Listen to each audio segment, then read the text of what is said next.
네, 코로나19가 길어지면서 더 이상 버티지 못하고 문을 닫는 가게가 많습니다. 최근 60년 세월에 서울의 한 노포도 적자를 견디다 못해 폐업을 하게 됐는데요. 이런 상황에도 손님들에게 감사하다는 폐업 안내문을 붙여 안타까움이 커지고 있습니다. 취재기자 연결합니다. 정현우 기자. 네, 서울 서대문구에 있는 통술집이라는 가게 안쪽입니다. 예, 60년 동안 영업을 한 오래된 가게인데 철거가 많이 진행됐다고요? 네, 그렇습니다. 보시다시피 식당의 모습은 온데간데 없고 식당이었다는 점을 짐작케 하는 메뉴판만이 들어 있습니다. 일단 이곳에는 오래된 테이블과 의자들이 가득했었던 곳인데 모두 다 없어졌고 주방시설까지 다 헐려 있어서 아래쪽에는 폐기물들이 이렇게 가득 차 있는 모습입니다. 바닥에는 이렇게 철거 잔재들만 가득한 상황인데요. 잠시 이곳에 와서 직접 철거 장면을 봤었던 80대 사장님은 마음이 많이 안타깝다면서 다시 장사를 하고 싶다는 얘기를 하기도 했습니다. 60년이나 된 이곳 가게는 서울 미래유산으로 뽑혔던 곳이고 세월의 무게를 꽤나 느낄 수 있었던 곳입니다. 하지만 코로나19로 인한 영업 위기를 2년 동안 겪고 난 뒤 지난 3일에 문을 닫게 됐습니다.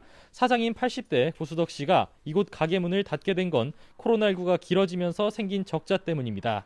영업시간이 제한되고 주변 단체 손님도 못 받게 돼서 임대료도 못 내는 상황이 반복됐다고 합니다. 가게를 지키기 위해 집까지 팔아가며 적자를 메꾸려 했지만 역부족이었습니다.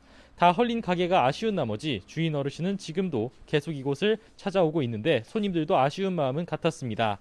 그동안 감사했고 추억이 많은 곳이라는 손편지를 주고 가는 분들도 그동안 참 많았다고 합니다. 네, 그 가게처럼 코로나19 위기로 문을 닫는 자영업자가 많을 텐데요. 다른 곳들 상황은 어떻습니까?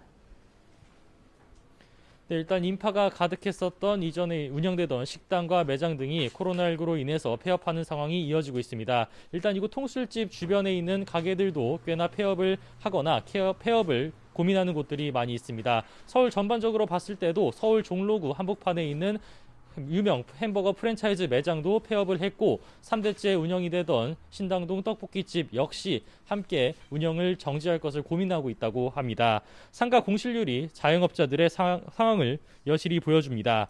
지난해 3분기 기준 서울의 소규모 상가 평균 공실률은 6.7%로 코로나19 이전보다 높은 수준을 기록하고 있습니다.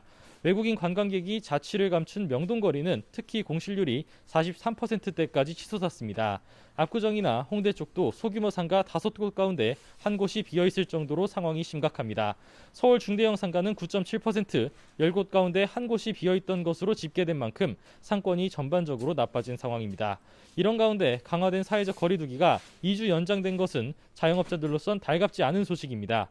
오늘부터 일부 자영업자는 방역수칙을 규탄하면서 매장 영업이 끝나는 밤 9시 이후에도 간판과 가게에 불을 켜두는 점등 시위를 시작할 예정입니다. 지금까지 서울 미근동에서 YTN 정현우입니다.